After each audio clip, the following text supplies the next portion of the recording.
روزانہ ایسے اسلامک واقعات سننے کے لیے ہمارے چینل کو سبسکرائب ضرور کریں۔ بسم اللہ الرحمن الرحیم۔ سلطان صلاح الدین ایوبی اپنے 10 خاص سپاہیوں کے ساتھ اپنی ریاست میں لوٹ رہے تھے کہ سلطان کا گزر ایک گھنے جنگل کے بیچ سے ہوا۔ سلطان صلاح الدین تیز رفتاری کے ساتھ اپنے سپاہیوں کے ساتھ گھوڑے پر آ رہے تھے کہ اچانک سلطان کی نظر ایک غار پر پڑی اور اس کو دیکھ کر سلطان غصے میں لال ہو گئے۔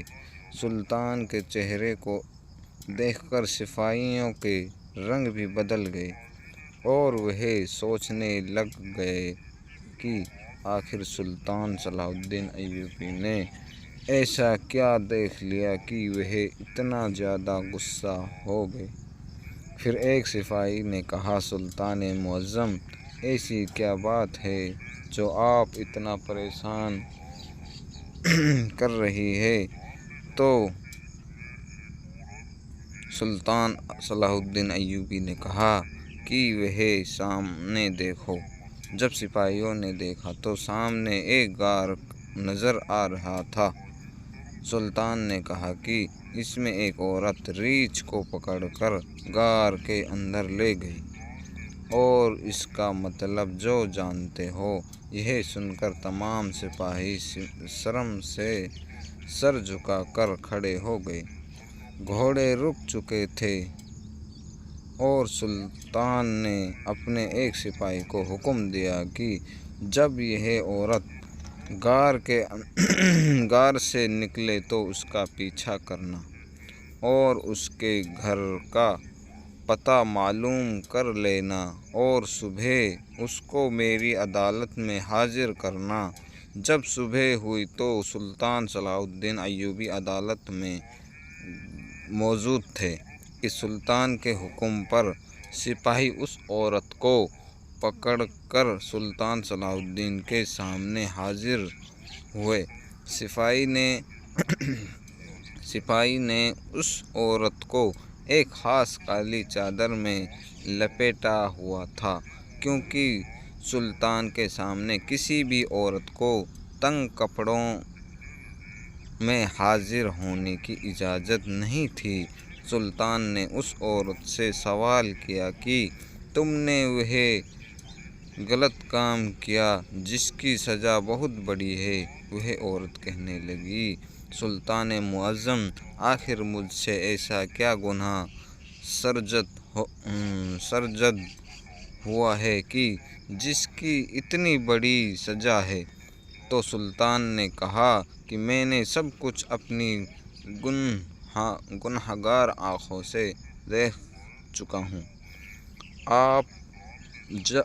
اب آپ سچ بتاؤ کہ کل غار میں ایک ریچھ کے ساتھ اندر کیا کرنے گئی تھی اور کیوں گئی تھی؟ وہ عورت شرم سے سر جھکائے کھڑی ہو گئی اور سلطان نے کہا کہ اس کے مطلب جان چکا ہوں، لیکن اب بتاؤ کہ اس کے پیچھے حقیقت کیا ہے؟ کیا تم شادی شدہ نہیں یا تمہارا شوہر مر چکا ہے کہ تمہیں ایسی نوبت آ گئی؟ تو عورت رونے لگی اور کہا، سلطان معظم، جس گاؤں کا قاضی بدکار اور غلیظ انسان ہو، اس گاؤں کی عورتیں پھر ایسا کام نہیں تو پھر کیا کریں گی؟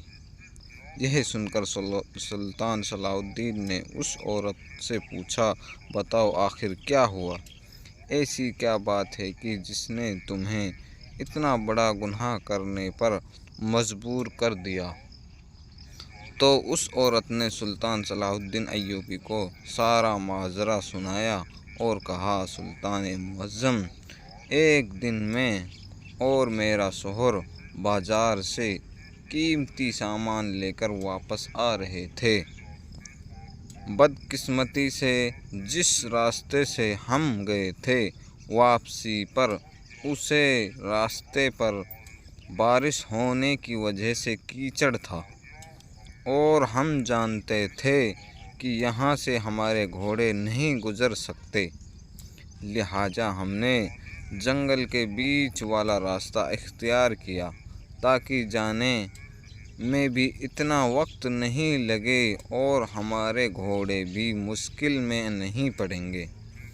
لیکن بدقسمتی سے جب ہم گھنے جنگل کے بیچ میں پہنچے تو چند ڈاکوؤں نے ہم پر حملہ کر دیا اور مزاحمت کرنے پر میرے شوہر کو مار مار کر اس کا برا، اور اس لڑائی کے دوران ایک ڈاکو کی تلوار میرے شوہر کے نفس پر جا لگی اور وہ نامرد ہو گیا اور وہ بری طرح زخمی بھی ہو گیا۔ کئی مہینوں سے اس کا علاج چل رہا ہے لیکن ابھی تک چلنے کے قابل نہیں ہوا۔ میں انصاف لینے کے لیے قاضی صاحب کے پاس گئی کیونکہ وہ کوئی عام ڈاکو نہیں ہیں، ہمارے علاقے کے مشہور ترین ڈاکو ہیں۔ انصاف لینے کے لیے اپنے مقدمہ لے کر گئی تو الٹا قاضی صاحب میرے جسم کو بھیڑ کی طرح دیکھنے لگا۔ مجھے معلوم ہو گیا کہ اگر قاضی سے انصاف لینا ہے تو پہلے قاضی کے بستر کو گرم کرنا پڑے گا۔ یہ سن کر سلطان صلاح الدین ایوبی کی نظریں جھک گئیں اور سلطان نے اسی وقت ایک سپاہی کو بھیجا اور کہا کہ اس عورت کے گھر جاؤ اور معلوم کرو کہ واقعی عورت سچ کہہ رہی ہے۔ سلطان کا سپاہی چند لمحوں میں وہاں پہنچ گیا اور آ کر سلطان کو بتایا کہ اس عورت کی ایک ایک بات درست ہے، اس کے شوہر کی حالت بہت بری ہو چکی ہے اور شاہی حکیم نے بھی اس کا معائنہ کیا تو بتایا کہ وہ اب بالکل نامرد ہو چکا ہے۔ یہ سن کر سلطان نے اپنے سپاہی کو حکم دیا کہ جاؤ اور اس گاؤں کے قاضی اور ڈاکوؤں کو گھسیٹتے ہوئے میرے پاس حاضر کرو۔ چند گھنٹوں میں سلطان نے دیکھا کہ سپاہی قاضی اور 3 آدمیوں کو گھسیٹتے ہوئے لے کر آ رہے ہیں۔ پھر قاضی صاحب کو سلطان کے سامنے حاضر کیا گیا تو قاضی صاحب نے سلطان کے سامنے اپنے گنہگار ہونے کا اقرار کر لیا۔ اس کے بعد سلطان صلاح الدین ایوبی نے کہا، جب تک قاضی کا سر قلم نہیں ہوگا اس وقت تک اس مقدمے کا فیصلہ میں نہیں کروں گا۔ اس قاضی کا سر قلم کرنے کے بعد سلطان نے اس قاضی کے سر کو اپنی تلوار کے نوک پر بلند کرتے ہوئے کہا، اگر تمہیں زمین کے منصف سے انصاف نہیں ملا تو تم اوپر والے سے انصاف مانگتی یا تم مقدمہ لے کر میرے پاس آ سکتی تھی۔ کیا تمہیں معلوم نہیں کہ سلطان صلاح الدین کی عدالت سے، اللہ کے حکم سے آج تک کوئی بھی حاجت مند بغیر اپنی حاجت پوری کیے نہیں گیا؟ تو اس عورت نے کہا، سلطان میں اکیلی تھی اور مجھ میں اتنی ہمت نہیں بچی تھی کہ میں کسی کے پاس انصاف لینے کے لیے جاؤں، اور آپ جانتے ہیں کہ ایک نوجوان عورت بغیر شوہر کے کیسے رہ سکتی ہے، اور اس لیے میں یہ گناہ سرزد کرنے پر مجبور ہو گئی۔ لیکن اس میں مجھے یہ شرم نہیں کہ میں نے قاضی کا بستر گرم کرنے سے بہتر ہے کہ ایک جانور کے ساتھ اپنی ہوس مٹائی جائے۔